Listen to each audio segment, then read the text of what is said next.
الحمد للہ رب العالمین الصلاۃ والسلام علی خاتم النبیین وعلی آلہ وصحبہ اجمعین اما بعد فاعوذ باللہ من الشیطان الرجیم بسم اللہ الرحمن الرحیم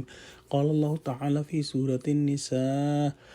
إلا الذين يصلون إلى قوم بينكم وبينهم ميثاق أو جاءوكم حصرت صدورهم أن يقاتلوكم أو يقاتلوا قومهم ولو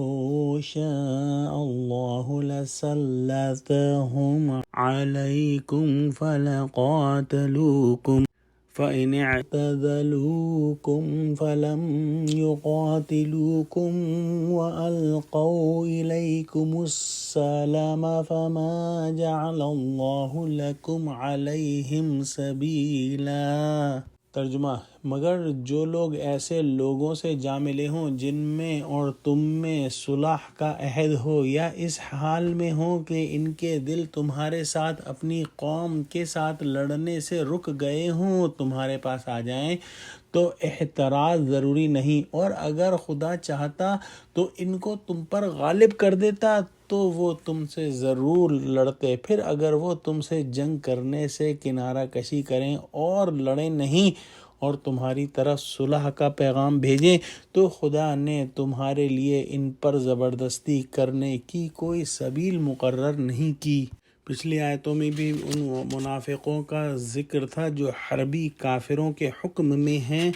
گویا نام سے مسلمان ہونے کا دعویٰ کیا لیکن کام سارے کافروں والے کیے، اور ان کے بارے میں حکم ہوا کہ ایسے حربی کافروں کے لیے جہاں پاؤ ان کو پکڑ لو اور قتل کر دو۔ اس آیت کے اندر اللہ سبحانہ و تعالی جو ہے وہ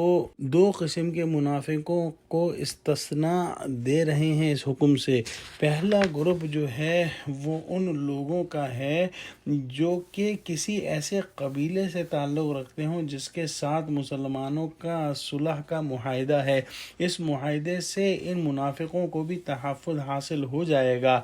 اور دوسرا گروپ وہ ہے جو لوگ تمہارے پاس اس حال میں آئیں کہ دل برداشتہ ہوں، گویا اس بات سے کہ تم سے لڑیں، اپنی قوم سے لڑیں، یہ دل برداشتہ ہیں، ان میں اتنی جرت ہی نہیں رہی کہ وہ تمہارے ساتھ ہو کر اپنی قوم کے خلاف لڑیں یا اپنی قوم کے ساتھ ہو کر تمہارے خلاف لڑیں۔ انسانی معاشرے میں ہر سطح کے انسان ہر دور میں موجود رہتے ہیں، اور واضح کیا جا رہا ہے یہاں پر کہ انقلابی جدوجہد کے دوران ہر طرح کے حالات آئیں گے اور ہر طرح کے لوگوں سے واسطہ پڑے گا۔ چنانچہ اس طرح کے کم ہمت لوگ جو کہتے تھے کہ بھائی ہمارے لیے لڑنا بھڑنا مشکل ہے، نہ تو ہم اپنی قوم کے ساتھ ہو کر مسلمانوں سے لڑیں گے اور نہ مسلمانوں کے ساتھ ہو کر اپنی قوم سے لڑیں گے، ان کے بارے میں بھی فرما دیا گیا کہ ان کی بھی جان بخشش کر دو۔ چنانچہ ہجرت نہ کرنے والے منافقین کے بارے میں جو حکم دیا گیا تھا کہ ان کو پکڑ لو اور جہاں پاؤ ان کو قتل کرو، اس سے دو استثناء بیان ہو گئے، اور اگر اللہ تعالیٰ چاہتا تو ان کو تم پر مسلط کر دیتا اور تم سے لڑتے۔ مطلب یہ بھی تو ہو سکتا تھا کہ اللہ انہیں تمہارے خلاف ہمت عطا کر دیتا اور وہ تمہارے خلاف قتال کرتے۔ بس اگر یہ لوگ تم سے کنارہ کش رہیں اور تم سے جنگ نہ کریں اور تمہاری طرف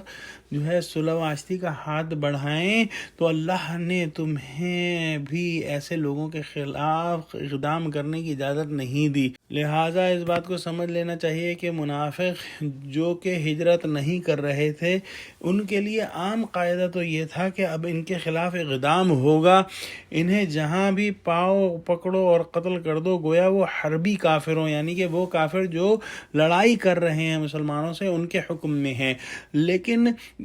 دو چیزیں جو ہیں وہ یہاں پہ استثناء بیان ہوئی کہ ان کے قبیلے سے اگر مسلمانوں کا معاہدہ ہے تو وہ ان کو بھی تحفظ فراہم کر دے گا، اور دوسرا اب اگر یہ آ کر کہیں کہ ہم بالکل غیر جانبدار ہو جاتے ہیں اور ہمیں جنگ کی ہمت ہی نہیں، نہ ہم آپ کے ساتھ ہو کر اپنی قوم سے لڑ سکتے ہیں نہ